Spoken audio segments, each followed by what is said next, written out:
കൊല്ലം Peroor service സഹകരണ ബാങ്കിൽ ലോക്കറിൽ സൂക്ഷിച്ച 48 പവൻ സ്വർണം കാണാനില്ലെന്ന പരാതിയിൽ ബാങ്കിന് മുന്നിൽ സമരം ആരംഭിച്ച കുടുംബം.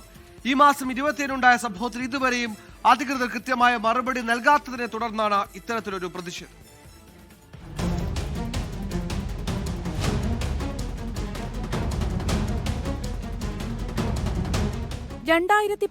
ലാണ് പേരൂർ സ്വദേശിയായ ധന്യ സർവീസ് സഹകരണ ബാങ്കിൽ ലോക്കറെടുക്കുന്നതും സ്വർണം വെച്ചു തുടങ്ങുന്നതും. 2024 ഡിസംബർ 10-നെത്തി ഒരു കൈച്ചെയിൻ മാത്രമെടുത്തു മടങ്ങി. വീണ്ടും ഏപ്രിൽ 27-ന് ബാങ്കിലെത്തി നോക്കുമ്പോൾ ലോക്കറിൽ സ്വർണമില്ല. നിരുത്തരവാദിത്വപരമായ മറുപടി അധികൃതരിൽ നിന്നുകൂടി ലഭിച്ചതോടെ യുവതി പോലീസിലും പരാതി നൽകിയിരുന്നു. ഇതുവരെയും സ്വർണത്തിന്റെ കാര്യത്തിൽ തീരുമാനമാകാത്തതിനാലാണ് ബാങ്കിന് മുന്നിൽ സമരം ആരംഭിച്ചത്. മറ്റേതെങ്കിലും ലോക്കറിൽ എൻ്റെ ഗോൾഡ് ഇരിപ്പുണ്ടോ എന്ന് നോക്കട്ടെ എന്ന് പറയുന്ന അല്ലാതെ വ്യക്തമായ ഒരു മറുപടി എനിക്ക് കിട്ടുന്നില്ല.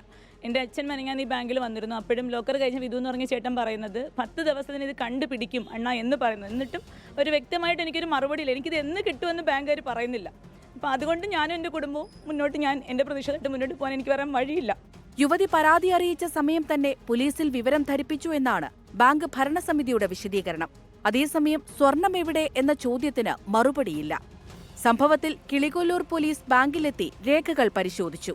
പരാതിയിന്മേൽ അന്വേഷണം തുടരുകയാണ്. കൃത്യമായ ഉറപ്പ് ലഭിക്കും വരെ ബാങ്കിന് മുന്നിൽ സമരം തുടരാനാണ് യുവതിയുടെയും കുടുംബത്തിന്റെയും തീരുമാനം. 24 കൊല്ലം.